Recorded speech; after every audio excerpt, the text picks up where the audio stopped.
Good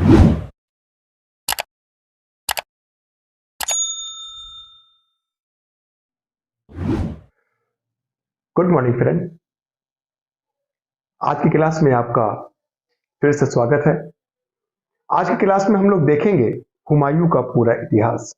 Humayun का इतिहास हम लोगों को इस तरह से पढ़ेंगे, मैं आपको इस तरह से पढ़ाऊंगा कि यकीन माने कि आपको दोबारा सिर्फ रिवीजन करें और बहुत परेशान होने की बात नहीं, क्योंकि हर एग्जाम में आपको यहाँ से क्वेश्चंस मिल जाएंगे।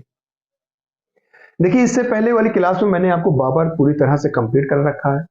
मेरी क्लास काफी कई दिन के बाद आ रही है, बहुत बड़ा रीजन था उसका, मैं वक्त नहीं दे पाया, कुछ प्रॉब्लम थी। उसके लिए मैं तहे दिल से आप लोगों से माफी मांगना चाहता हूं कि मैं आप लोगों को क्लास डेली नहीं दे पाया, लेकिन अब पूरी उम्मीद है, कोशिश यही है कि आप लोगों को मैं अब क्लास डेली अपलोड करता रहूं। तो आइए फ्रेंड, फिर से आप लोगों को मैं स्वागत करता हूं अपने यूट्यूब चैनल पर आज की क्लास में, और पढ़ते हैं आज के हुमायूं का इतिहास। देखिए, बगैर देरी किए शुरू कर देते हैं, ठीक है। देखिए, हुमायूं हुमायूं हुमायूं का शासनकाल ज्यादातर 1530 और 1556 तक लोग बताया करते हैं, परंतु ऐसा नहीं था। हुमायूं का शासनकाल दो वक्त में चला। एक तो चला 1530 से 1540 तक, ठीक है, और फिर एक शासनकाल चला 1555 से 1556 तक, ठीक है। ये तो रहा आपका हुमायूं के शासनकाल का समय कि 1530 से 30 में जब बाबर की मृत्यु, मतलब इसके पिता बाबर की मृत्यु होने के बाद जब ये गद्दी बैठता है 1530 में, तो मात्र 40 साल तक शासन कर सका। फिर उसके बाद 1555 में आया और 1556 में इसकी मृत्यु हो गई।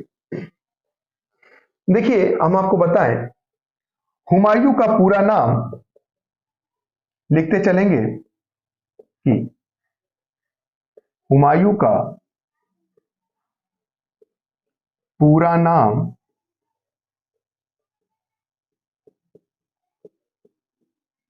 नसीरुद्दीन, देखिए, हुमायूं का पूरा नाम नसीरुद्दीन मोहम्मद हुमायूं था। मोहम्मद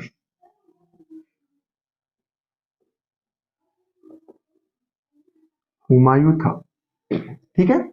हुमायूं क्या नाम था? हुमायूं का पूरा नाम क्या था? नसीरुद्दीन मोहम्मद हुमायूं था, ठीक है। सारी चीजें हम आपको बता देंगे, इसके लिए परेशान ना हो, बहुत अच्छी स्टोरी भी है, हम उसको आपको बिल्कुल क्लियर करके बताएंगे, उसके लिए परेशान ना हो। हुमायूं का पूरा नाम क्या था? नसीरुद्दीन मोहम्मद हुमायूं, ठीक है। और इसका जन्म 1508 ईस्वी में काबुल में हुआ था। कहां पे हुआ था? तो सन 1508 ईस्वी में काबुल में हुआ था। और हुमायूं के पिता का नाम बाबर और माता का नाम माहम बेगम था, ठीक है। तो इसको भी लिखे जल्दी से, हम आपको बताते चले। इसका पूरा नाम नसीरुद्दीन मोहम्मद हुमायूं था और इसका जन्म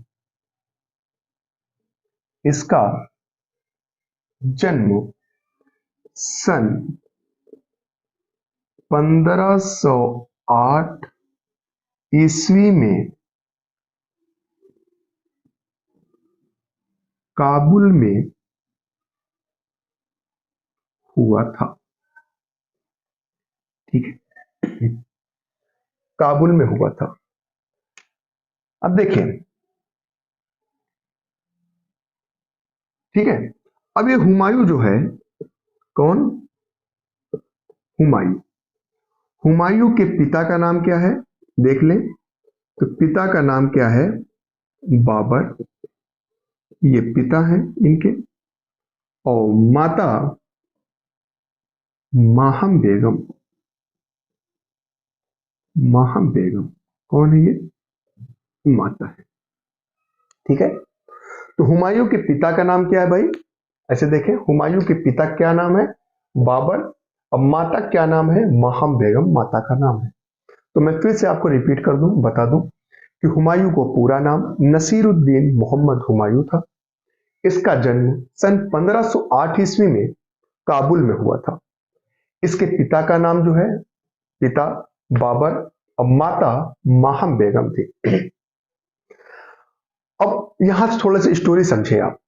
देखिए, बाबर ने हुमायूं को मात्र 12 वर्ष की अवस्था में ही हुमायूं को बाबर ने बदख्शा का सूबेदार नियुक्त कर दिया था।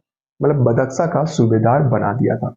बाबर ने क्या किया, मात्र 12 वर्ष की आयु में ही हुमायूं को बदख्शा का सूबेदार बना दिया। इसको भी लिख लें, अभी हम बताएंगे। और बाबर ने अपने ही जीवन काल में मरने से पहले हुमायूं को अपना उत्तराधिकारी बना दिया था। ठीक है। और जब बाबर की मृत्यु 30 दिसंबर सन 1530 ईस्वी को हुई तो हुमायूं का राज्याभिषेक आगरा में हुआ। ठीक है, आगरा में हुआ। अब अगर देखें कि ऐसा तो था नहीं कि बाबर का सिर्फ एक ही बेटे थे हुमायूं, ऐसा नहीं था। देखिए, बाबर के 4 बेटे थे। एक तो हुमायूं, दूसरा कामरान, तीसरा अस्करी, चौथा हिंदाल, और एक पुत्री थी जिनका नाम था गुलबदन बेगम। ये पुत्री थी। हुआ ये कि मैं आपको स्टोरी बता रहा हूं, अभी पूरा लिखवा दूंगा, परेशान नहीं होंगे। हुआ यूं कि अपने जीवन काल में बाबर ने हुमायूं से एक बात बोली थी और कहा था, मेरे मरने के बाद जब तुम यहाँ के राजा बनो तो अपने भाइयों के साथ ना सुलूकी ना करना, मतलब उनके साथ गद्दारी मत करना, उनको भी राजपाट देना ताकि वो भी राज्य कर सके, और वक्त पड़ने पे तुम सारे भाई मिलकर अपने दुश्मनों का सामना करना। तो जैसे ही हुमायूं गद्दी पे बैठा, आगरा में राज्याभिषेक हुआ, गद्दी पे बैठा, तो इसके सामने 3 सबसे बड़ी कमजोरियां सामने आई। 3 सबसे बड़ी समस्याएं थी। पहली समस्या यह थी कि अफगानों की समस्या। अफगानों की समस्या का मतलब यह कि अफगान सरदार शेर खान सबसे बड़ी समस्या हुमायूं की थी, और अभी भी महमूद लोदी दिल्ली में अपने आप को शासक मानता था। ये हुमायूं की सबसे बड़ी समस्या थी। दूसरी, ये भी समझ लें कि हुमायूं ने अपने जीवन काल में, हुमायूं ने जो है, इसने अपने जीवन काल में, ऐसा नहीं है कि पहला युद्ध जो 1531 ईस्वी में इसने कलिंजर, मैं एक आपको स्टोरी बता रहा हूं, पूरा लिखवा दूंगा, परेशान नहीं होंगे, कलिंजर पे किया, ऐसा नहीं था कि पहला आक्रमण था। हुमायूं ने अपने पिता के साथ पानीपत का युद्ध भी लड़ा था सन 1526 में। इसी पानीपत के युद्ध में हुमायूं के साथ साथ शेर खां भी था, जिसे इतिहास में शेर शाह के नाम से जाना जाता है। ठीक है, शेर खां था, शेर शाह। अब बाबर ने शेर खां की बहादुरी को देखते हुए हुमायूं से एक बात बोली, कहा कि हुमायूं, मुझे इस बच्चे के अंदर, इस बंदे के अंदर, इस आदमी, इस बहादुर इंसान के अंदर राजा बनने की छवि दिखाई पड़ती है। अगर जिंदगी में तुम्हारे सामने कोई मुसीबत आएगी तो सबसे बड़ी मुसीबत ये होगा, इसे कभी भी अपने राज्य में मत आने देना, और इसे ज्यादा अपने राज्य में हस्तक्षेप नहीं करने देना। तो सबसे बड़ी समस्या क्या हुई? अफगानों की। दूसरी सबसे बड़ी समस्या कि अभी भी जो महमूद लोदी दिल्ली को अपना ही शासक मानता था दिल्ली में, और इसका खजाना खाली होने की वजह से हुमायूं बहुत बड़ी सेना नहीं रख पाया। ये दूसरी समस्या थी।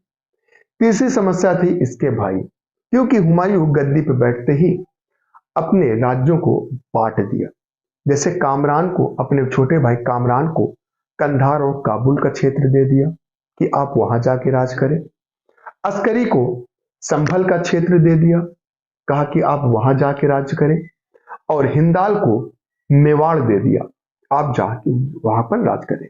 लेकिन इसके दिल दिमाग में ये चल रहा था कि अगर किसी भी तरह का कोई भी आक्रमण हुआ मेरे सारे भाई मेरा साथ देंगे, लेकिन इसका विपरीत हो गया, उल्टा हो गया।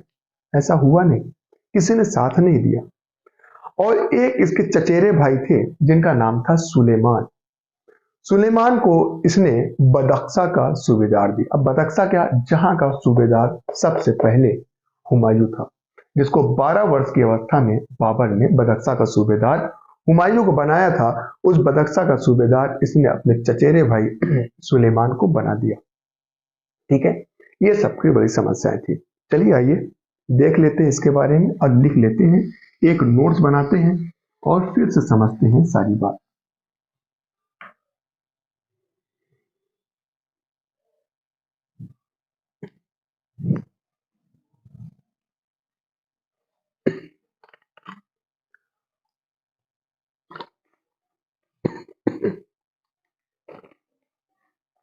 देखिए, हमने क्या बताया, हुमायूं। ठीक है, देखिए लिखे यहां से कि बाबर बाबर ने मात्र बाबर ने हुमायूं को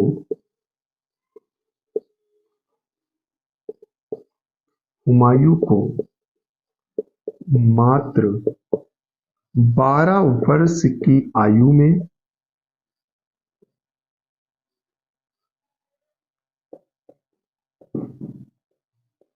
बदख्शा का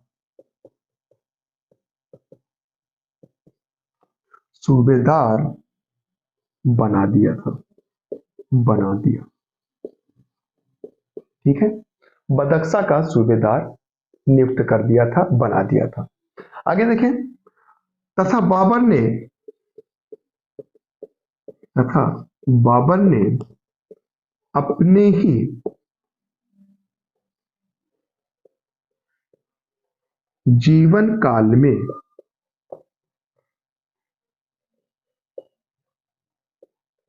हुमायूं को अपना उत्तराधिकारी नियुक्त कर दिया था,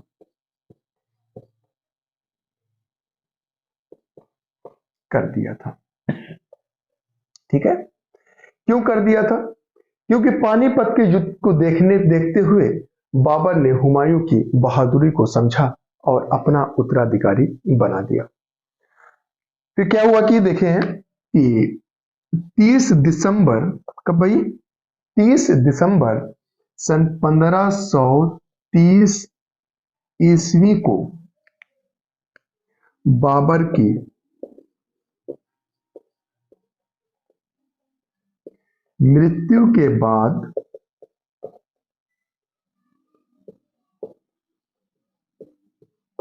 हुमायूं का राज्याभिषेक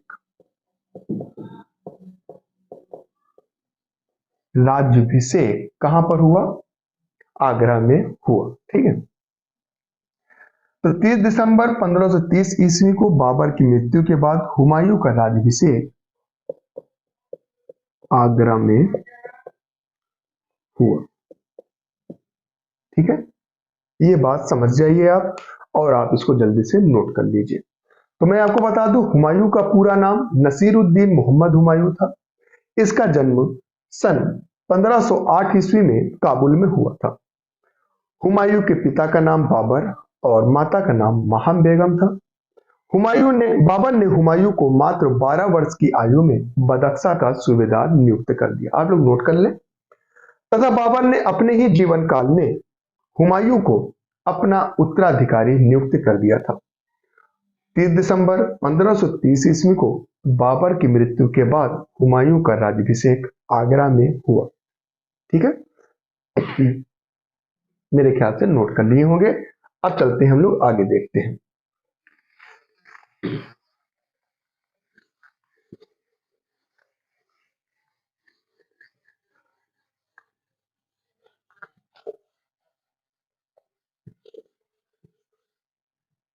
देखें,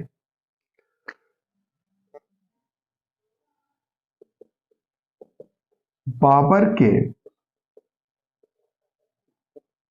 4 पुत्र और एक पुत्री थी। कितने पुत्र थे? 4 पुत्र और एक पुत्री थी। जैसे लिख रहे हैं भाई, वैसे अगर आप लोग लिखेंगे तो उम्मीद करता हूं आप लोगों की नोट्स अच्छी बन जाएगी। ठीक है, तो सबसे बड़ा पुत्र कौन था भाई? देखें, हुमायूं, फिर कामरान, ठीक है, फिर उसके बाद अस्करी, फिर उसके बाद हिंदाल, और जो पुत्री थी उनका नाम था गुलबदन बेगम। गुलबदन बेगम, ये कौन थी आपकी? ये आपकी पुत्री थी। ठीक,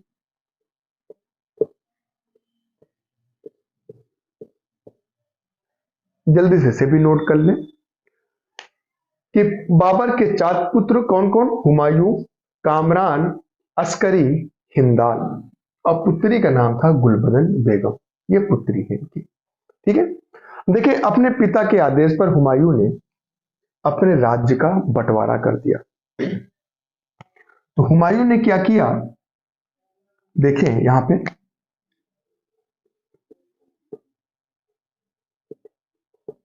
हुमायूं ने क्या किया कि अपने राज्य का बंटवारा कर दिया।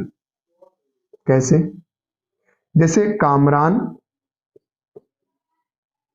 कामरान एक, दूसरे इनके भाई कौन थे भाई? देखें, अस्करी, ठीक है, और एक भाई इनका कौन था? हिंदाल। हिंदाल, और एक भाई कौन था? सुलेमान। ये थे आपके चचेरे भाई। कौन थे? चचेरे भाई, ठीक है, सुलेमान। तो हुमायूं ने कामरान को जो दिया वो कहां का जागीर दी? कामरान को कंधार और काबुल की जागीर दे दी। कंधार और काबुल की जागीर दे दी। अस्करी को इन्होंने संभल का क्षेत्र दे दिया। संभल का क्षेत्र दे दिया। और हिंदाल को इन्होंने दिया मेवाड़। कहां का? मेवाड़ का क्षेत्र दे दिया। और सुलेमान को हुमायूं ने दे दिया बदख्शा की जागीर थमा दी, जहां का हुमायूं पहले सूबेदार हुआ करता था। क्या कर दिया? अपने राज्य का हुमायूं ने राज्य का बंटवारा किया। राज्य का बंटवारा किया, ठीक है। तो अपने भाई कामरान को कंधार और काबुल का क्षेत्र दिया, अस्करी को संभल का क्षेत्र, हिंदाल को मेवाड़ का क्षेत्र दिया, और सुलेमान को किसका दे दिया? बदख्शा की जागीर दे दी।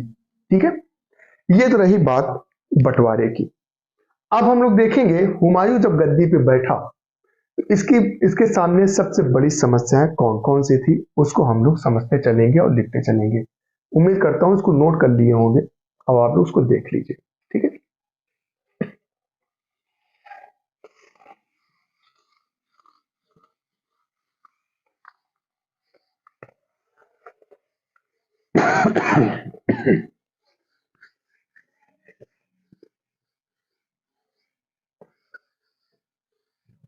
देखिए, हुआ क्या कि हुमायूं जब सिंहासन पर बैठा, ये हुमायूं सिंहासन पर बैठने के बाद, सिंहासन पर बैठने के बाद इसके सामने 3 मुख्य समस्या थी। तीन मुख्य समस्या थी। उन तीन मुख्य समस्याओं में कौन कौन समस्या थी ये भी देख लीजिए। तीन मुख्य समस्याओं में कौन कौन सी थी। सबसे पहले थी कि अफगान सरदार।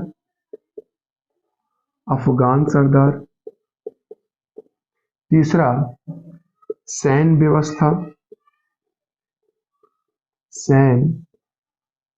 व्यवस्था। तीसरा जो था वो भाइयों की। किसकी किसकी हुमायूं के भाई, मतलब भाइयों की समस्या। या ऐसे लिख सकते हैं कि हुमायूं के भाई। ये तीन इसके सामने मुख्य समस्याएं थी। ठीक है, तीन सबसे मुख्य समस्याएं। हुआ क्या था कि अफगान सरदारों में सबसे ज्यादा क्या, एक तो शेर खां। कौन? शेर खां सबसे बड़ी समस्या था। ठीक है, शेर खां अफगान सरदारों में सबसे महत्वपूर्ण शेर खां था और यही हुमायूं की सबसे बड़ी समस्या थी। और अभी भी महमूद लोदी वास्तविक उत्तराधिकारी, अभी भी दिल्ली का वास्तविक उत्तराधिकारी महमूद लोदी खुद को मानता था। ठीक है, इसको लिख लें। इनके बारे में कुछ नहीं लिखना है ना इनके बारे में, क्योंकि हमने आपको बता रखा है। ठीक है, इसको देखें। शेर खां हुमायूं की शेर खां हुमायूं की सबसे बड़ी समस्या था और महमूद लोदी या अभी भी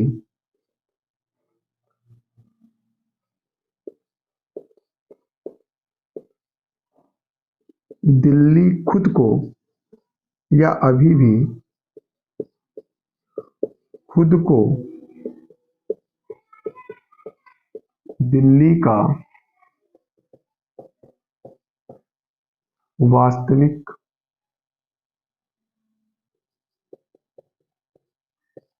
शासक मानता था। ठीक है, क्या हुआ कि शेर खां जो अफगान सरदार था, ये सबसे बड़ी मुख्य समस्या थी, क्योंकि बाबर ने हुमायूं को ये आगाह कर दिया था कि तुम्हारी जिंदगी में सबसे बड़ी समस्या शेर खां करेगा। सबसे बड़ी समस्या थी ये तो आपने देख लिया। महमूद लोदी अभी भी खुद को दिल्ली का वास्तविक शासक मानता था। ये तो हो गई इसकी बात। दूसरी बात देखिए, जो सैन्य व्यवस्था मैंने आपको बताई, सैन्य व्यवस्था ये क्या थी कि खजाना खाली होने की वजह से, खजाना खाली हो जाने के कारण यह ज्यादा सैनिक नहीं रख सका। ज्यादा सैनिक नहीं रख सका। ठीक है, जब ज्यादा सैनिक नहीं रख सका तो इसकी सैन्य व्यवस्था क्या हो गई, कमजोर हो गई। और हुमायूं के भाई के बारे में उन्होंने बताया ही कि इसने जो राज का बंटवारा किया, राज के बंटवारा करने के बाद हुमायूं को ये उम्मीद थी कि मेरे जो भाई हैं कामरान, अस्करी, हिंदाल, सुलेमान, मेरा जो चचेरा भाई है, वो मेरी मदद करेंगे वक्त पर इन्होंने किसी तरह की कोई मदद नहीं की। इस वजह से सबसे बड़ी समस्या हुमायूं के भाई भी बन गए। अब इसके बाद देखें, इसको नोट कर लें आप लोग। इसके बाद हम देखेंगे हुमायूं के अभियान जो चालू हुए, जो इन्होंने आक्रमण करना शुरू किया। सन 1530 में तो गद्दी बैठा, सन 1531 से इसने अपना अभियान करना शुरू कर दिया। उसके बारे में हम लोग पढ़ेंगे।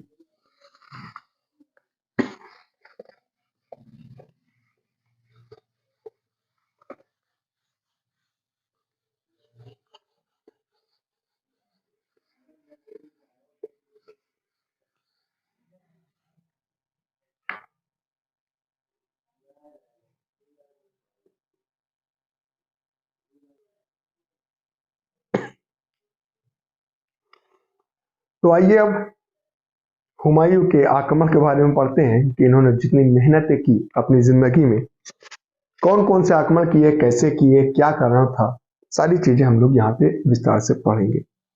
देखिए, हुमायूं ने अपना पहला आक्रमण कलिंजर पे किया। कहां पे किया? कलिंजर। कब किया? तो 1531 ईस्वी में कलिंजर पर इसने आक्रमण किया। तो चले इसको भी देखते हैं, लिखते चलते हैं और इसको आराम से पढ़ते चलते हैं। देखिए, हुमायूं ने कलिंजर पर आक्रमण सन 1531 ईस्वी में किया था और कलिंजर का जो शासक था उनका नाम था प्रताप रुद्रदेव। और उस आक्रमण में हुमायूं ने कलिंजर के किले को, मतलब प्रताप रुद्रदेव के किले को लगभग 1 महीने तक घेरे रखा था। जब 1 महीने तक कोई सफलता इसको नहीं मिली और इसी घेरे के अंत में इसे एक खबर मिलती है, इसके एलची जो कहते हैं ना, खबरी, गुप्तचर लोगों ने खबर दी कि महमूद लोदी, जो अभी भी अपने आप को दिल्ली का वास्तविक शासक मानता है, उत्तराधिकारी मानता है, वह बिहार से जौनपुर की तरफ जा रहा है। इस अवसर को देखकर, इस मौके को फायदा उठाने के लिए हुमायूं ने प्रताप रुद्रदेव के किले को जो घेरे रखा था, उसने प्रताप रुद्रदेव से संधि कर ली, समझौता कर लिया। जब समझौता कर लिया, उस समझौते में इसने कहा कि देखिए, हम आपके किले को घेरेबंदी से छोड़ देंगे, हम यहां से वापस चले जाएंगे, दोबारा आप पर आक्रमण नहीं करेंगे। इस कारण हमें आपसे धन दौलत और सैनिक चाहिए। प्रताप रुद्रदेव के खाना पीना बंद कर दिया था इसने, हुमायूं ने, क्योंकि जब किले को घेरे रखा था, कोई अंदर से बाहर और बाहर से कोई अंदर नहीं आ सकता था, जिस कारण प्रताप रुद्रदेव इसकी संधि, इसके से संधि किया और इसको ढेर सारे धन दौलत देकर वापस कर दिया। प्रताप रुद्रदेव धन दौलत को लेकर जौनपुर की तरफ जाने का फैसला कर लिया। और जब जौनपुर की तरफ पहुंचता है तो एक रास्ते में जहां मिलता है दोहरा, जिसको इतिहास में दोहरिया का युद्ध के नाम से भी जाना जाता है। तो दोहरिया का युद्ध सन 1532 ईस्वी में हुमायूं और महमूद लोदी के बीच में लड़ा गया। महमूद लोदी कौन थे? अफगान सेना थे। और हुमायूं ने महमूद लोदी को पराजित करके जौनपुर पर अपना अधिकार कर लिया। ठीक है, तो कलिंजर और जौनपुर, मतलब दोहरिया का युद्ध को हम लोग पहले देख लें, उसके बाद देखते हैं। कलिंजर को महमूद लोदी ने जीता नहीं था, हुमायूं ने जीता नहीं था, ये चीज याद रखें। इसने कलिंजर के राजा प्रताप रुद्रदेव से समझौता किया था, ठीक है, क्योंकि उसके पास सैन्य व्यवस्था भी कमजोर थी, धन दौलत तो थी ही नहीं, तो इसके पास कोई और रास्ता बचा नहीं था। तो देखिए, हुमायूं ने, हमने क्या बताया, हुमायूं ने, लिखिए भाई आप लोग कि हुमायूं ने कलिंजर पर 1531 ईस्वी में आक्रमण कर दिया। ऐसे नहीं, सॉरी, कलिंजर पर सन 1531 ईस्वी में कलिंजर के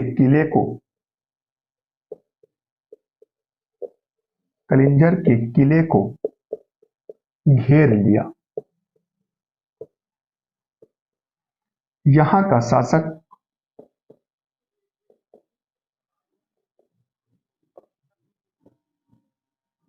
प्रताप रुद्रदेव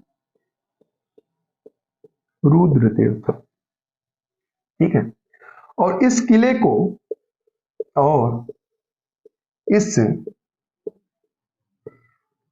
को हुमायूं ने लगभग 1 महीने तक घेरे रखा। इसी बीच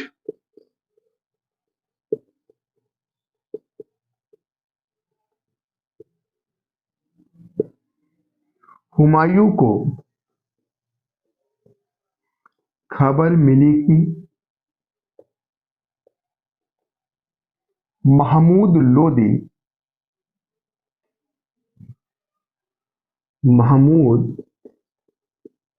लोदी मतलब कौन?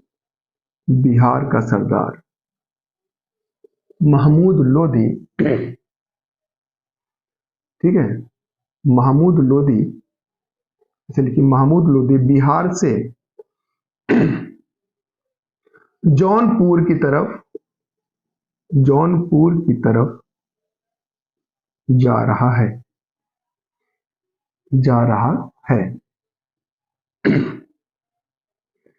इस कारण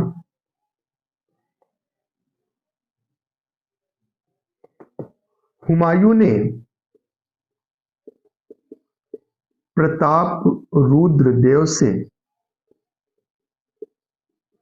समझौता करके धन दौलत को लेकर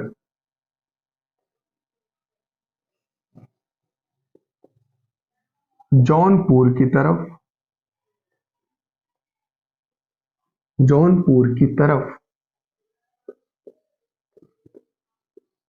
चल दिया।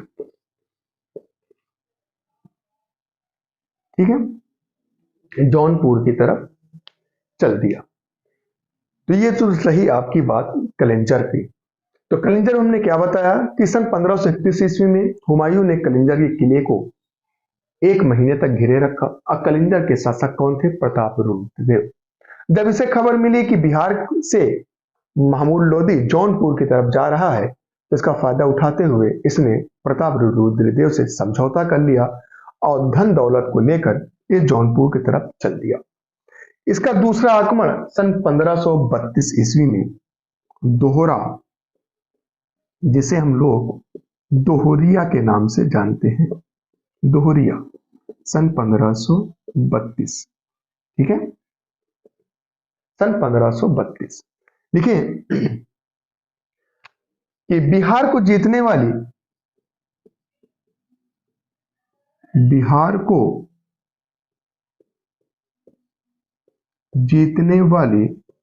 अफगानी सेना, कौन? जीतने वाली अफगानी सेना मतलब महमूद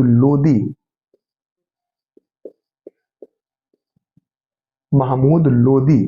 ठीक है, महमूद लोदी को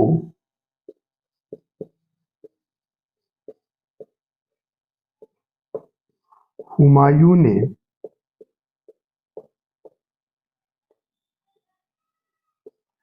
पराजित करके जौनपुर पर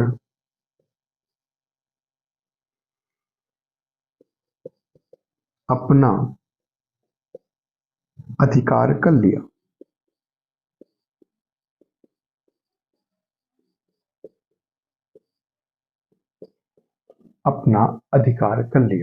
ठीक है, तो आपने देखा कि किस तरह से जौनपुर पर हुमायूं ने महमूद लोदी को पराजित करके इस पे अधिकार कर लिया। भाई महमूद लोदी बिहार को जीतने वाली अफगानी सेना थे।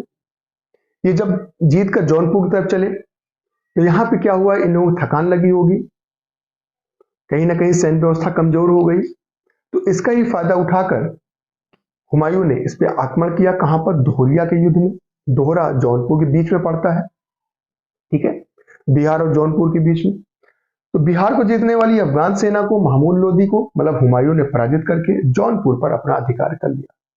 अब इसके बाद हुमायूं सन 1532 ही ईस्वी में बगैर आराम किए चुनार की तरफ बढ़ जाता है। और चुनार का राजा, देखिए जिंदगी का कहते हैं ना कि जब शेर का कहते हैं ना, जब शेर की मृत्यु आती है वो पब्लिक की तरफ, गांव की तरफ भागता है। जो कि बाबर ने इन्हें समझा भी रखा था कि कभी भी शेर खां को तुम छेड़ना नहीं, उससे दूर रहना। लेकिन इन्होंने क्या किया कि सन 1532 ईस्वी में ही इन्होंने चुनार के किले पर के घेर लिया। और उस वक्त चुनार का राजा शेर खां था। चुनार किला किसके अधीन पे था? शेर खां के अधीन था। और जब हुमायूं ने इस किले को लगभग 4 महीने तक घेरे रखा, लेकिन किसी भी तरह का कोई फायदा नहीं मिला। लेकिन बाद में इन दोनों के बीच में समझौता हो गया। हुमायूं और शेर खां के बीच में चुनार किले के 4 महीने घेरेबंदी के बाद इन दोनों के बीच में समझौता हुआ कि अब हम तुम्हें और तुम हमें परेशान नहीं करोगे। और शेर खां का कभी भी ये मन नहीं था कि हुमायूं को मृत्यु के घाट उतारा जाए, उसे मार दिया जाए, बल्कि उसने हमेशा ये सोचा कि शेर खां ने हुमायूं को इसलिए मारता नहीं था, वो ये सोचता था कि हुमायूं को बस भारत से किसी तरह से बाहर भगा दिया जाए ताकि भारत पर अपना राज हम कर सके। ठीक है, तो इस वजह से हुमायूं और शेर खां के बीच में समझौता एक और होता है, जहां पे चुनार का प्रथम घेरा। एग्जाम में आपको ये पूछागा कि चुनार का प्रथम घेरा हुमायूं ने कब किया और किसके विरुद्ध हुआ था? तो सन 1532 ईस्वी में। और दोहरा और दोहरिया का युद्ध भी सन 1532 ईस्वी में हुआ था। ये दोनों युद्ध सन 1532 युद्ध क्या हुआ था? घेरे डाले थे। ठीक है, समझौता हुआ था। तो तीसरा आक्रमण कहां पर हुआ भाई? तो चुनार का प्रथम घेरा सन 1532। ठीक है, चलिए आइए देख लेते हैं ये भी। तो हुमायूं ने क्या किया कि चुनार का घेरा डाला, चुनार के किले को घेर लिया। देखिए, सन 1532 ईस्वी को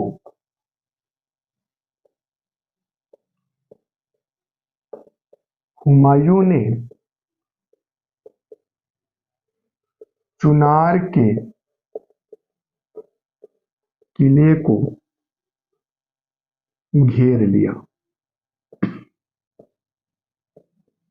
और लगभग 4 महीने तक इस किले को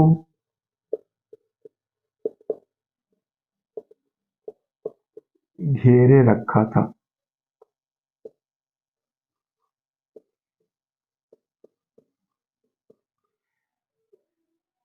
यह किला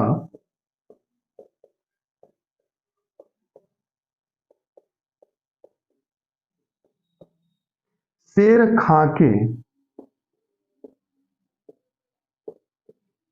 अधीन था। ठीक है, यह किला किसके अधीन था? यह किला शेर खां के अधीन था। घेरे डालने के बावजूद भी घेरे डालने के बावजूद भी हुमायूं इस किले को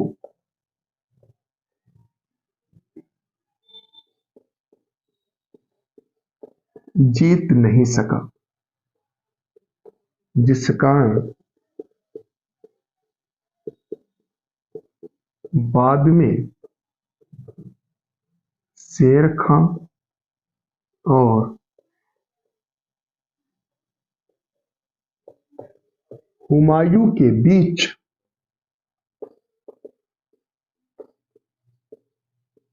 समझौता हो गया।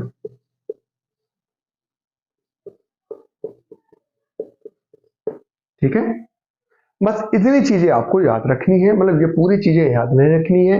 ये रखना है चुनार का प्रथम घेरा कब डाला हुमायूं ने? सन 1532 में। दोहरा और दोहरिया का घेरा कब डाला था?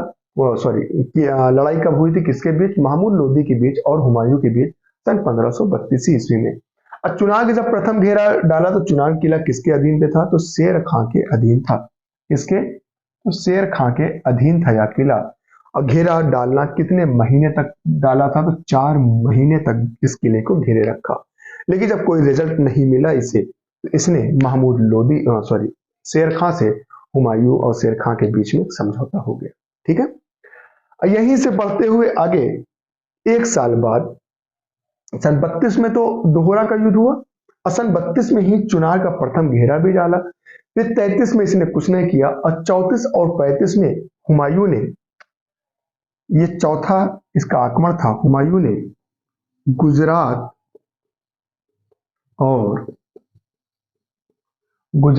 और मालवा का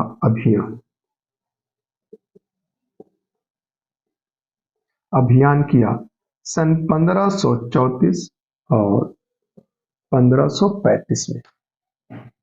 ठीक है, आप समझे। देखिए, गुजरात और मालवा का अभियान किया हुमायूं ने सन 1534 और 1535 के बीच। देखिए, इस समय यहां का शासक बहादुर शाह था। जब बहादुर शाह को यह खबर मिली कि हुमायूं हमारे ऊपर आक्रमण करने आ रहा है, तो बहादुर शाह यहां से डरकर भाग गया। अब बहुत ही आसानी से हुमायूं ने इस मालवा एवं गुजरात पर अपना अधिकार कर लिया और मालवा का सूबेदार हुमायूं ने अपने भाई अस्करी को बना दिया।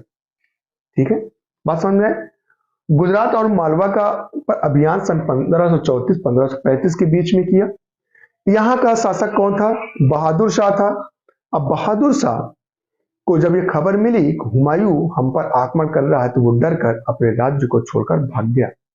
आज जिस वजह से बहुत ही आसानी पूर्वक हुमायूं ने इसके किले को जीता, गुजरात और मालवा पर अधिकार किया। अब मालवा का सूबेदार अपने भाई अस्करी को इसने बना दिया। चलिए ये भी लिख लेते हैं हम लोग। देखिए,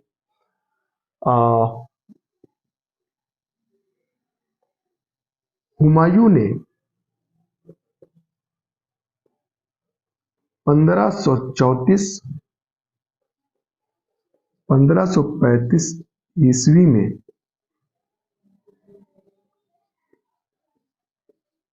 गुजरात और मालवा का अभियान किया और यहां का शासक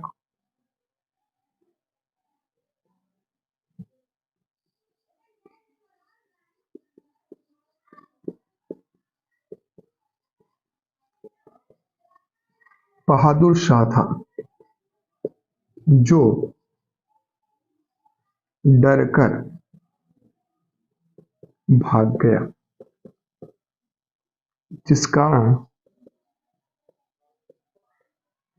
बहुत ही आसानी पूर्वक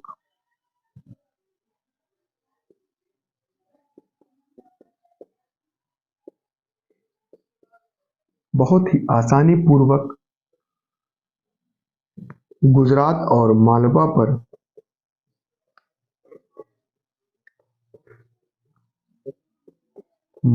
पर हुमायूं ने अधिकार करके अपने भाई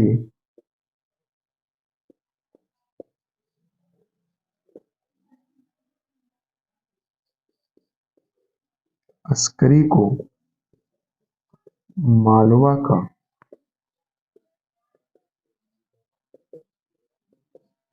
सूबेदार बना दिया।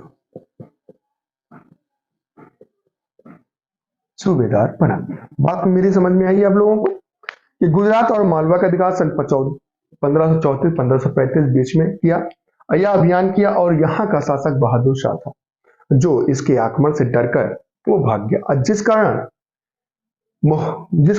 बहुत ही आसानी पूर्वक गुजरात और मालवा पर हुमायूं ने अधिकार करके अपने भाई अस्करी को मालवा का सूबेदार बना दिया। अब इसके बाद मात्र 1 साल रुककर सन 1536 ईस्वी में 37 में चुनार पर इसने दोबारा आक्रमण कर दिया। ये इंटरेस्टेड कहानी है, आप समझे इसको। चलिए, आप मेरे ख्याल से लिख चुके होंगे, मैं हट जा रहा हूं, क्लास को रोककर आप लोग इसको देख लें। ठीक है, देखिए, मैं आपको बताऊं, सन 1535 तो ये मामला हमने आपको बता दिया। 1536 में हुमायूं ने कुछ नहीं किया। अब 1537 ईस्वी में मैं बताऊं कब, 1500 क्या हो गया, सन 1537 ईस्वी में इसने चुनार के किले पर दूसरा आक्रमण किया। और उसका कारण क्या था? सुन लीजिए। उसका कारण यह था कि सन 1537 ईस्वी में शेर खां जो है बंगाल पर आक्रमण किया था। कहां पर? बंगाल पर। चुनार के किले को छोड़कर यह बंगाल चला गया, और जिसकी गैर मौजूदगी का फायदा उठाकर हुमायूं ने सन 1537 ईस्वी में पहुंच गया। कहां? चुनार। चुनार पहुंचने के बाद चुनार के किले को इसने इस बार लगभग 6 महीने तक घेरे रखा। जब तक? 6 महीने तक। 6 महीने के तक घेरे रखा और सबका आवागमन सब कुछ बंद कर दिया, खान पान लोगों का बंद कर दिया, लोगों को कैद कर दिया कि अब कोई बाहर अगर देखे तो एक टोप एक तीर चला देना और वो पक्के आम की तरह टपक जाएगा नीचे। और जिसकी डर की वजह से किले से कोई बाहर ही नहीं आता था। घेरे डालते डालते डालते डालते जब लोग परेशान हो गए, भूख से हताश हो गए, लोग रोने बिलखने लगे, परेशान हो गए, तो इसने 6 महीने के बाद चुनार के किले को जीत लिया। ठीक है, बड़ी मशक्कत के बाद, बड़ी मेहनत के बाद। यह खबर जब शेर खां को मिली कि हुमायूं समझौता होने के बावजूद भी चुनार के मेरे किले पर इसने आक्रमण कर दिया है, तो बंगाल को छोड़कर कहां चला आ रहा था? चुनार के किले की तरफ, कि हम हुमायूं से मिलेंगे, हम हुमायूं का से बात करेंगे। ये कौन सी बात हुई भाई? जब हमारे और आपके बीच में समझौता हो गया तो आपको आक्रमण करना ही नहीं चाहिए था। लेकिन हुमायूं की यह बात समझ में नहीं आई। तो अब हुमायूं ने दिमाग यहां लगाया कि जब इसको खबर मिली कि शेर खां वापस आ रहा है बंगाल से, तो ये भी चुनार के किले को जीतने के बाद वापस चल दिया बंगाल की तरफ। ये आ रहे हैं इस तरफ से, हुमायूं पहुंच गया बंगाल इस तरफ से। यहां पे भी हिस्सा, यहां पे हिस्सा। यहां पे शेर खां पहुंचे तो परेशान कि भाई चुनार किला हट गया मेरे मेरे शासन से, मेरा अधिकार खत्म। तो ये दूसरी रास्ते से पहुंचा बंगाल, और हुमायूं ने बंगाल पर भी अपना अधिकार कर लिया। ये चीजें शेर खां को पसंद नहीं आई। ठीक है, तो अब इसी के बीच में शेर खां ने हुमायूं का इंतजार करने लगा। बंगाल के ही बीच में एक जगह पड़ता है जिसको हम लोग चौसा का युद्ध सन 1539 ईस्वी में हुमायूं और शेर खां के बीच में हुआ। मेरी बात समझे। देखिए, हम और टीचरों की तरह नहीं है जो चिल्लाएं और दूसरी तरह की लैंग्वेजें निकालें। मुझे पता नहीं क्यों ओवर एक्टिंग नहीं अच्छी लगती। ठीक है, तो चौसा के बीच में उस वक्त बिहार में बंगाल में गंगा नदी का बहुत उफान होता है। वो इंतजार करने लगा। किसका? हुमायूं का। हुमायूं जब उसके करीब पहुंचा तो शेर खां ने हुमायूं का स्वागत करने के लिए एक उकसाया और कहा गया है कि उसको एक लेटर भेजा कि हम आपसे समझौता करना चाहते हैं। लेकिन यह खबर हुमायूं की थी कि ये खबर शेर खां को थी कि यहां पर गंगा नदी जैसे ही ये क्रॉस करेंगे और ये अपना डेरा डालेंगे, कबीला लगाएंगे, ठीक है, तो यहाँ पे गंगा जब उफान आएगी, बाढ़ आ जाएगी, तो ये सब बह के चले जाएंगे यहाँ से। अब मैं आसानी पूर्वक दिल्ली, आगरा, बंगाल, बिहार, जौनपुर और चुनार के किले को फिर से ले लूंगा। हुआ ऐसा ही। समझ रहे हैं? हुआ ऐसा ही। लेकिन हुमायूं की यह बात खबर नहीं थी कि यहाँ पे बाढ़ आती है। जब ये रात में पहुंचे, अपना कबीला लगाया, बैठे वहां पे आराम कर रहे थे, गंगा उफान पे हुई और बाढ़ आ गई। तो ज्यादातर सैनिक गंगा नदी में डूबकर मर गए। और जब हुमायूं और शेर खां ने अपने सेनापति और अपने सैनिकों को कहा कि हुमायूं को मारना नहीं, बस हुमायूं को दौड़ाओ और डराओ और इतना डरवाओ कि ये भारत को छोड़कर अपने देश वापस चला जाए। और जिसकी वजह से हुमायूं घोड़े बैठा और गंगा नदी में खुद कूद गया। जब कूदा गंगा नदी में तो ये डूब गया। और डूबते डूबते किनारे पहुंचा। वहां पे एक व्यक्ति इसको मिलते हैं, इसको हुमायूं को, जिसका नाम है निजाम, भिश्ती चलाने वाला, मतलब नाव चलाने वाला। उसने जब देखा कि टी फॉर टाइट वीआईपी कपड़ा, अच्छा जेवर वगैरह का, बड़े अमीर दिखते हो तुम, तो कहता ओए राजा हूं, हुमायूं नाम है मेरा, दिल्ली का राजा। कहने अरे जहां पना, तू सिगरेट हो, तोहफा कबूल करो, कहाँ आए थे आप। तो उसकी जान निजाम नामक भिश्ती ने बचाई, किसकी, हुमायूं की। हुमायूं की जब जान निजाम नामक भिश्ती ने बचाई तो हुमायूं प्रसन्न होकर निजाम नामक भिश्ती को, नाव चलाने वाले को, एक दिन का राजा बना दिया। उस एक दिन का राजा बनते ही निजाम ने कुछ नहीं किया, बस एक चीजें की, उसने चमड़ा का सिक्का लागू करने के आदेश दे दिया। लेकिन अफसोस, जैसे ही लागू होता, चालू होता, शुरू होता, मार्केट में चलने लगता, तब तक एक दिन बीत गया और वो फिर से भिश्ती का काम करने लगा। ठीक है, तो ये तो था हमारा क्या, चुनार का द्वितीय अभियान सन 1537 और चौसा का युद्ध सन 1539। इस चौसा को युद्ध को जीतने के बाद शेर खां को यह लगा कि हुमायूं मर गया है। तो चौसा का युद्ध जीतने के बाद शेर खां अब शेर खां नहीं रहा। शेर खां अब शेरशाह की उपाधि धारण कर ली। तो आइए, स्टोरी आपने समझ ली, मेरे ख्याल से ये बात आपको समझ में आ गई होगी। तो आइए देखते हैं। तो तीसरा हुआ, चौथा हुआ, अब पांचवा अभियान चुनार का दूसरा घेरा 1537। ठीक है, चलिए देखते हैं, पढ़ लेते हैं।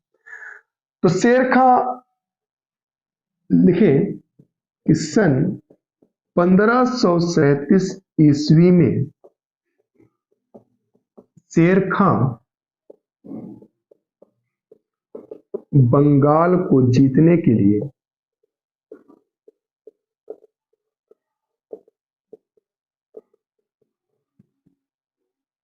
चला गया था, जिसकी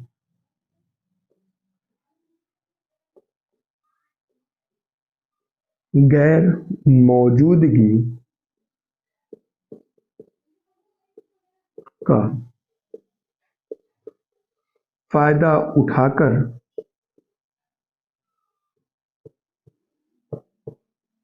हुमायूं ने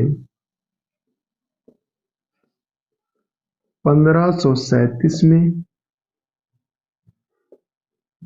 चुनार के किले को 6 महीने तक घेरने के बाद जीत लिया और आगे बढ़ते हुए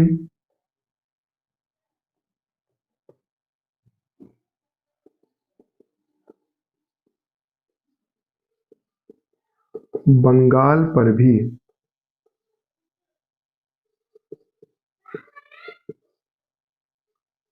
अपना अधिकार कर लिया। हमने आपको स्टोरी बता दी है, कंफ्यूज नहीं होइएगा। अधिकार कर लिया, ठीक है, हमने आपको स्टोरी बता दी है। उम्मीद करता हूं आप लोग कंफ्यूज नहीं होंगे। सन 1537 ईस्वी में शेर खां बंगाल को जीतने के लिए चला गया था, जिसकी गैर मौजूदगी का फायदा उठाकर हुमायूं ने सन 1537 में चुनार के किले को 6 महीने तक घेरने के बाद जीत लिया और आगे बढ़ते हुए बंगाल पर भी अपना अधिकार कर लिया था। ठीक है, ये बात हुई चुनार के दूसरा घेरा। अब छठवां आक्रमण इसका क्या हुआ, लड़ाई जो हुई वो चौसा का युद्ध। ये एग्जाम के लिए अक्सर आया करता है, क्योंकि इसी युद्ध के बाद सॉरी तो 13 लिख रहा हूं, इसी युद्ध के बाद शेर खां ने शेरशाह की उपाधि को धारण कर ली थी सन 1539 ईस्वी में। ठीक है, चलिए देखिए, चौसा का युद्ध हुमायूं और शेर खां के बीच में हुआ। कहां हुआ भाई, हुमायूं और, हमने आपको स्टोरी बता दी है ना, तो पूरी स्टोरी लिखने से कोई फायदा तो है नहीं, आप भी समझते हैं, ठीक है, समझदार हैं आप, बच्चे हैं नहीं, बड़े हो चुके हैं। तो चौसा का युद्ध सन 1539 ईस्वी में लड़ा गया, नेट 1 साल के बाद। हुमायूं और शेर खां के बीच हुआ। इस युद्ध में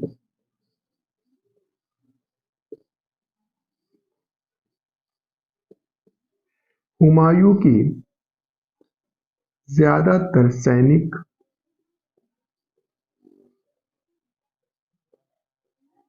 गंगा नदी में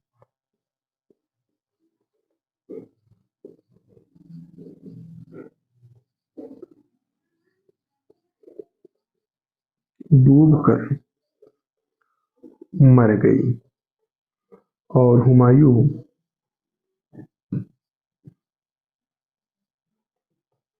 अपने घोड़े के साथ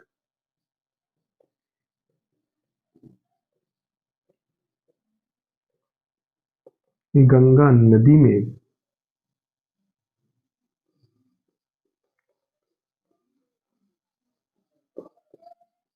कूद गया, जिसे निजाम नामक भिस्ती चालक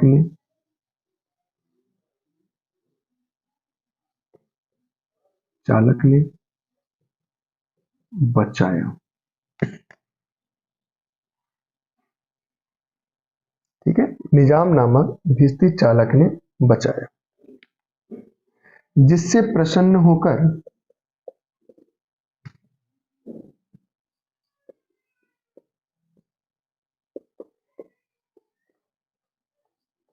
हुमायूं ने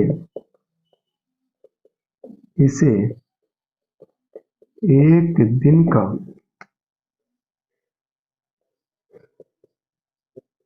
राजा घोषित किया और इसने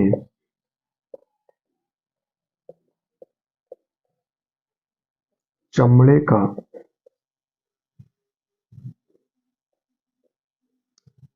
का सिक्का लागू करने का आदेश दिया। ठीक है, बात समझ में आ गई? तो हमने आपको स्टोरी बता दी है, हमने लिख भी दिया है, आप इसको जल्दी से नोट कर लीजिए। ठीक है, देखिए इसके बाद क्या हुआ कि 39 में तो ये मामला खत्म, समझ रहे हैं? 39 में ये तो मामला खत्म हो गया इनका। अब सन 1540 ईस्वी का मामला आता है। तो सन 1540 ईस्वी में,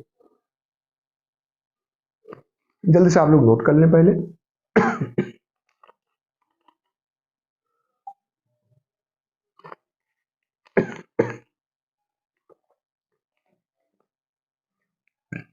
चलिए पहले इसको देख लेते हैं, चलिए पहले बता देते हैं। देखिए सन 1539 में चौसा के युद्ध के बाद जब ये डूब गया, इसको बनाया गया निजाम नामक भिस्ती एक दिन का राजा। तो सन 1500 और शेर खां को ये लग रहा था कि ये मर चुका है।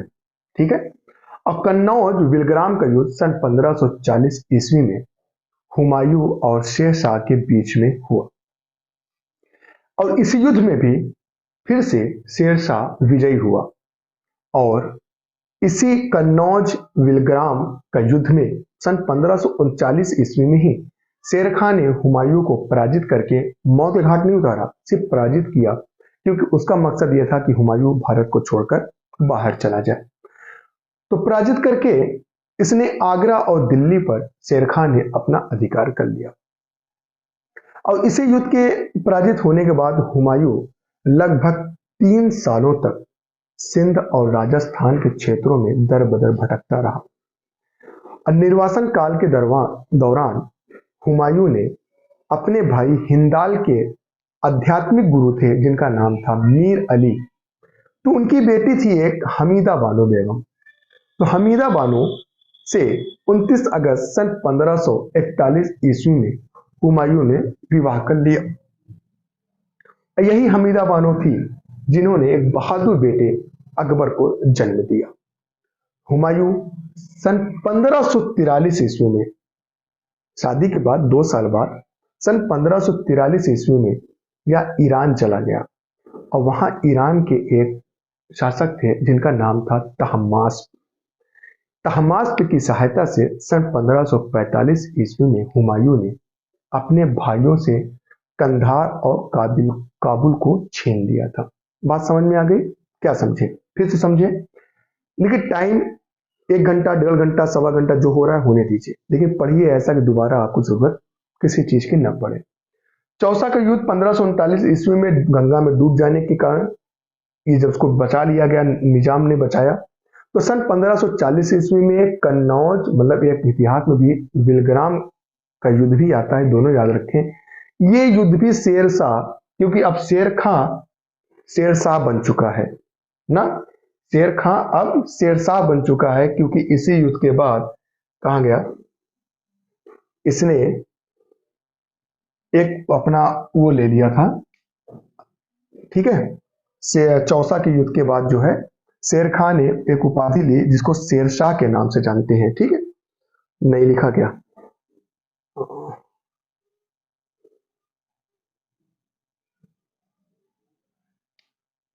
इसको लिख ले कि शेर खान ने शेरशाह की उपाधि धारण की,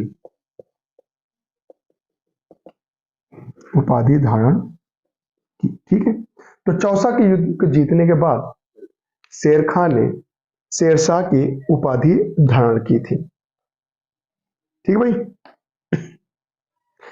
तो जैसे ही उसने उपाधि धारण की तो सन 1540 ईस्वी में शेरशाह और हुमायूं के बीच में फिर से युद्ध हुआ, जिस युद्ध में हुमायूं पराजित होता है और शेरशाह जीत जाते हैं। इस युद्ध में पराजित होने के बाद हुमायूं, मैं फिर से बता दे रहा हूं, हुमायूं 3 सालों तक सिंध और गुजरात के, राजस्थान के क्षेत्रों में दर भटकता रहा। अब भटकते भटकते इन्हें इसके भाई हिंदाल के आध्यात्मिक गुरु मिलते हैं, और जिनकी बेटी हमीदा बानो बेगम से सन 1541 ईस्वी में इसने शादी कर ली। सन 1541 ईस्वी में शादी के बाद इसने एक बेटे को जन्म दिया जिसको हम लोग अकबर के नाम से जानते हैं। और मात्र 2 साल बाद सन 1543 ईस्वी में यह ईरान चला गया। कौन? हुमायूं। और वहां के शासक तहमास्प की सहायता से सन 1545 ईस्वी में इसने अपने भाइयों से काबुल और कंधार को छीन लिया। चले अब देखते हैं।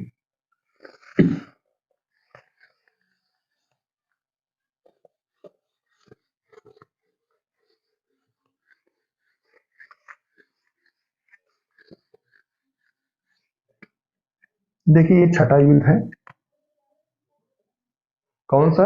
बिलग्राम, मतलब कन्नौज या फिर बिलग्राम का, कन्नौज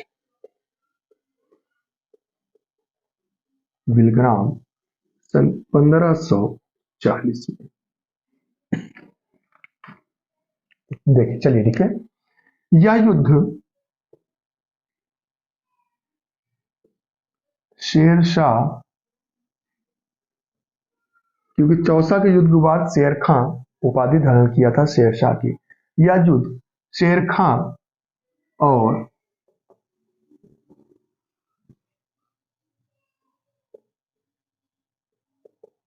हुमायूं के बीच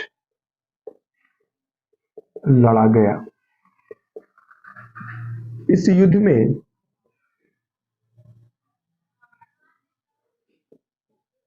शेरशाह विजयी हुआ और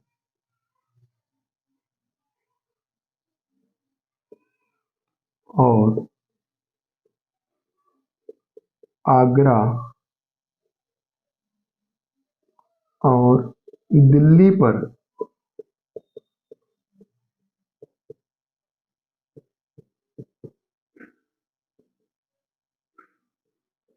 अपना अधिकार कर लिया।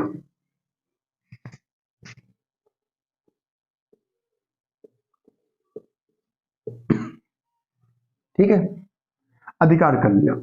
आगे स्टार करके लिखें कि पराजित होने के बाद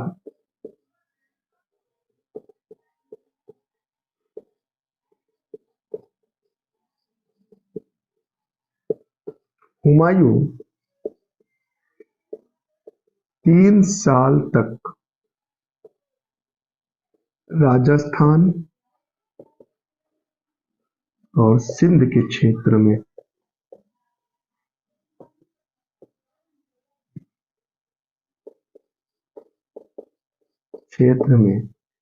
भटकता रहा। इसी दौरान इसके भाई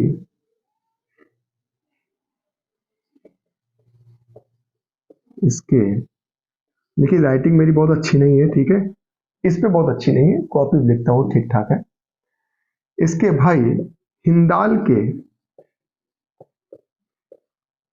आध्यात्मिक गुरु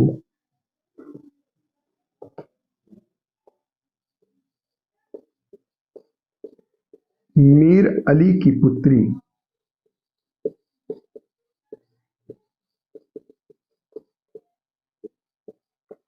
हमीदा बानो से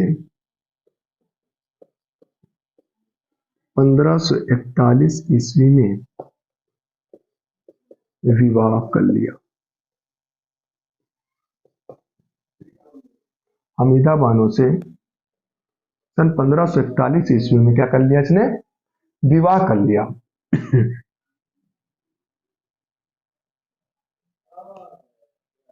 समझ रहे हैं?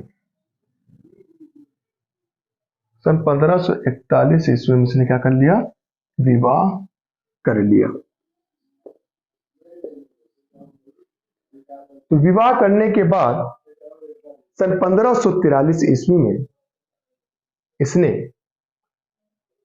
हमीद ऐसे लिखे हमीदा बानो ने सन 1527 ईस्वी में हमीदा बानो से कर लिया और इसने अकबर को जन्म दिया। अकबर को जन्म दिया।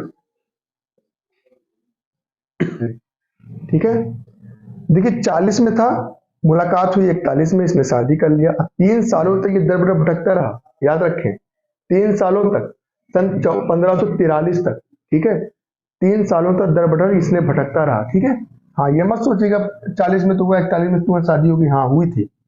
अकबर को जन्म दिया और 1543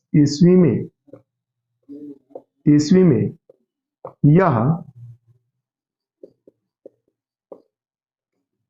ईरान चला गया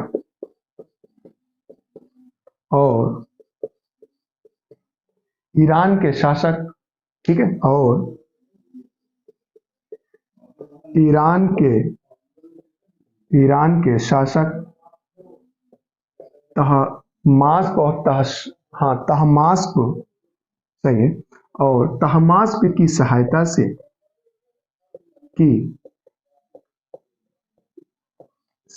से सन 1545 में इसने अपने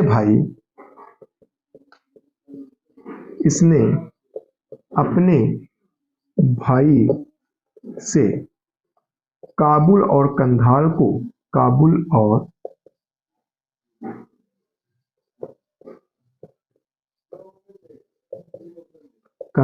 को छीन लिया। ठीक है, छीन लिया। ये बात समझिए आप, इसको आप लिख लीजिए। उसके बाद हम लोग एक मच्छीवाड़ा का युद्ध होता है। मच्छीवाड़ा के युद्ध में इसको आप लिखे, हम आपको बताते रहें ताकि आपका टाइम भी ना खराब हो। देखिए इसके बाद सन 1555 ईस्वी में यह काफी दिन तक रुका रहा, 10 सालों तक। ठीक है, फिर सन 1555 ईस्वी में मच्छीवाड़ा का युद्ध हुआ। इस युद्ध में अफगान शासक इब्राहिम सूर की सेना को हुमायूं ने पराजित कर दिया और इसी साल सन 1555 में एक युद्ध और हुआ जिसे सरहिंद का युद्ध कहा जाता है। और सरहिंद के युद्ध में सिकंदर सूर की सेना से हुई। और जिस युद्ध में हुमायूं ने सिकंदर सूर के युद्ध को भी जीत लिया और 13 जुलाई सन 1555 को अपने साम्राज्य को हुमायूं ने फिर से पुनः प्राप्त कर लिया था। और जनवरी सन 1556 ईस्वी को दिल्ली में स्थित दीनपना नामक भवन के पुस्तकालय, जिसको शेर मंडल कहा जाता है, उसकी सीढ़ियों से उतरते हुए हुमायूं की मृत्यु हो गई। बस इतनी चीजें। अब आप कहेंगे सर शेर खां कहाँ चला गया? तो शेर खां 40 के बाद हम शेर खां को अलग से पढ़ाएंगे, ठीक है। बहुत ज्यादा शासनकाल उसका बहुत दिनों तक नहीं रहा, लेकिन जब भी रहा तो बहुत बहादुर से और बहुत अच्छे से रहा, ठीक है। तो शेर खां के अलग से टॉपिक पढ़ेंगे तब इतिहास आपको समझ में आएगा। अगर इसी में हम आपको मिक्स वेज कर देते ना तो आप वहीं से सब आपका काम खराब हो जाता है। इसीलिए हम एक एक राजाओं को एक एक चीज अलग अलग से पढ़ते जाएंगे ताकि आप इसके साथ किसी भी तरह की बेईमानी नहीं होनी चाहिए, ठीक है। तो ये हुआ आपका 7वां, ठीक है। चलो देखिए अब क्या हुआ कि शादी हो गई। तहमास, ईरान के शासक तहमास की सहायता सन 1545 ईस्वी में इसने अपने भाइयों से कंधार और काबुल को छीन लिया। कंधार और काबुल के छीनने के बाद इसने एक और किया, जिसके मच्छीवाड़ा का युद्ध हुआ। मच्छीवाड़ा का युद्ध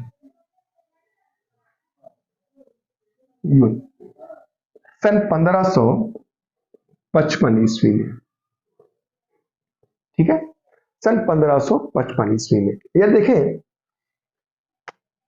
हुमायूं ने इस युद्ध में, यह युद्ध ऐसे लिखें, यह युद्ध हुमायूं और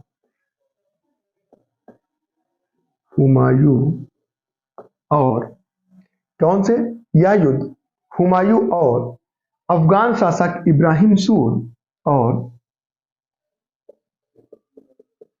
अफगान शासक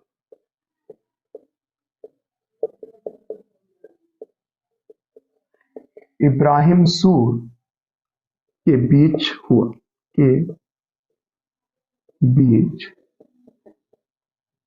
लड़ा गया। इस युद्ध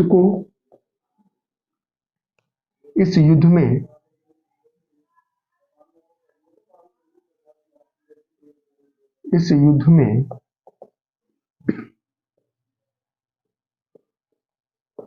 हुमायूं विजयी हुआ और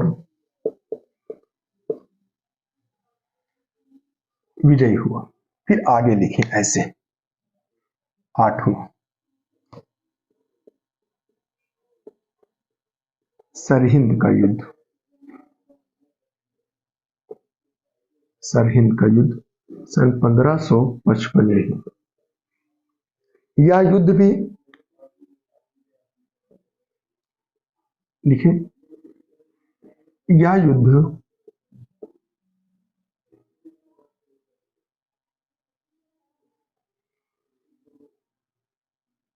हुमायूं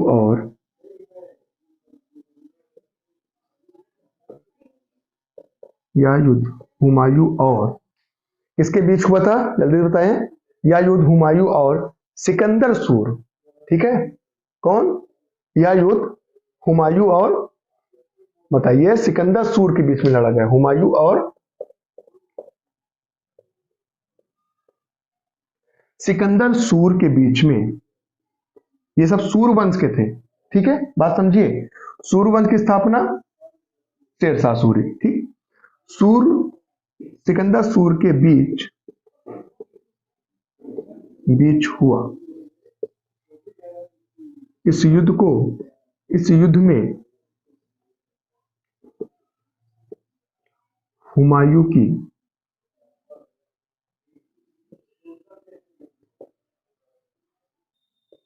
हुमायूं विजयी हुआ और अपने साम्राज्य को फिर से विजयी हुआ। 13 जुलाई सन 13 जुलाई 1555 ईस्वी को, ठीक है, 13 जुलाई सन 1555 ईस्वी को हुमायूं ने अपने साम्राज्य को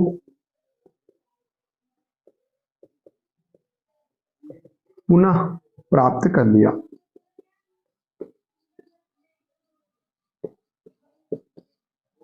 ठीक है, अब यहां पे ऐसे स्टार करके लिखेंगे अलग से, प्राप्त कर लिया।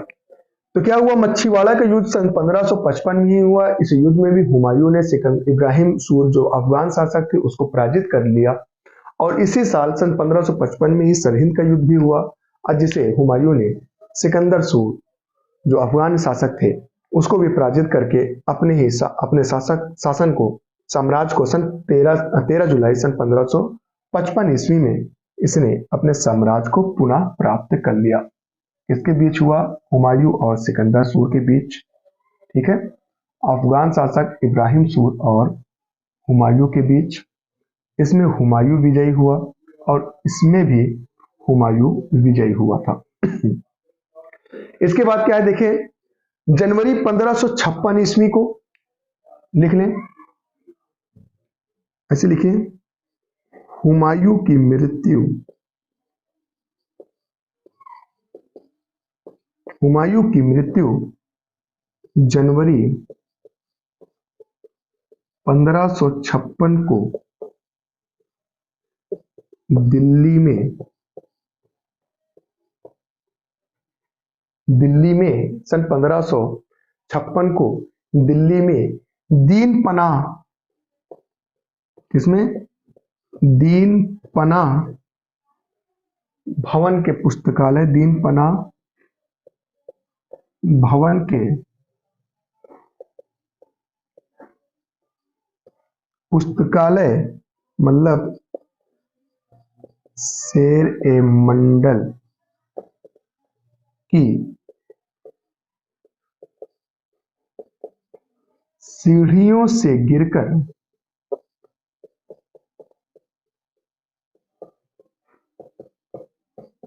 हो गई। ठीक, ये तो था आपका हुमायूं का इतिहास। देखिए, एक ही क्लास में पूरा हुमायूं का इतिहास समाप्त, ठीक हो गई। देखिए, 3 से 4 चीज फैक्ट है जो आपके एग्जाम में डायरेक्ट आ जाता है, जैसे कि हुमायूं नामा की रचना किसने की, और अबू फजल ने हुमायूं को क्या कहकर संबोधित किया। और एक चीज आपके एग्जाम में देखता है कि अहले मुराद का वर्ग का गठन किसने किया था, किसकी सहायता के लिए किया जाता था, इसमें क्या क्या शामिल थे, नर्तक और नर्तकिया जो थी, और हुमायूं का मकबरा कहाँ स्थित है, और इसके वास्तुकार कौन थे, ये सारी चीजें थी। चलिए, मेरी उम्मीद करता हूँ ये भी लिख लिए होंगे आप लोग, और नहीं लिखे हैं तो किनारे हट गए हो, वीडियो को रोक ले, क्लास को उसके बाद लिख ले। ठीक है, चलिए आइए।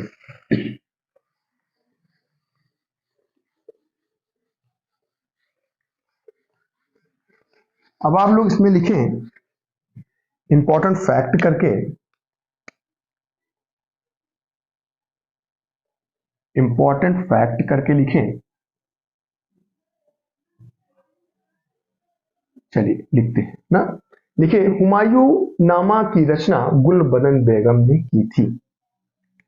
चलिए ठीक है, लिखिए, हुमायूं नामा की रचना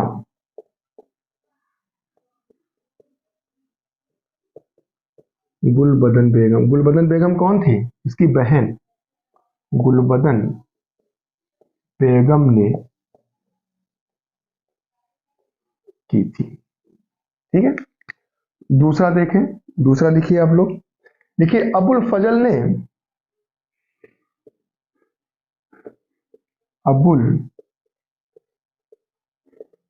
फजल ने हुमायूं को इंसान कामिल, फजल ने हुमायूं को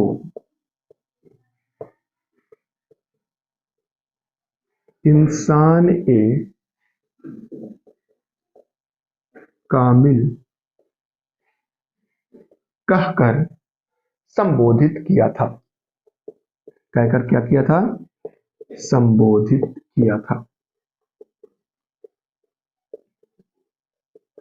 चलिए तीसरा देखिए, 3-4 फैक्ट है जो आपके एग्जाम में ज्यादा आता है। देखिए कि अहल मुराद वर्ग का गठन, किसको, अहल ए मुराद वर्ग का गठन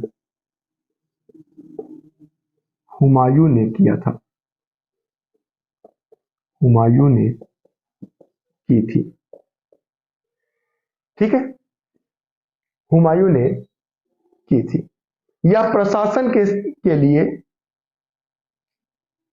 लिखे से की थी, या प्रशासन की सहायता के लिए किया गया था। ठीक है, किसके लिए किया गया था, प्रशासन की सहायता के लिए किया था, जिसमें नर्तक व नर्तकियां शामिल थी। लिखे, ऐसे लिखे, इसमें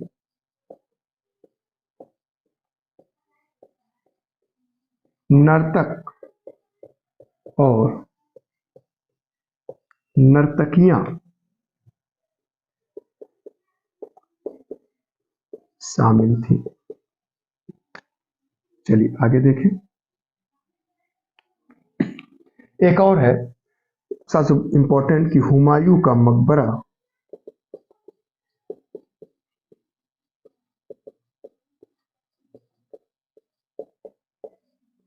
दिल्ली में स्थित है। इसके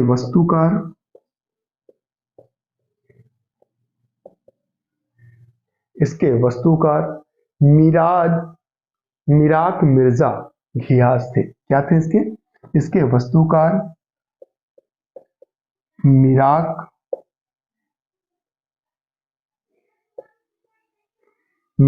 मिर्जा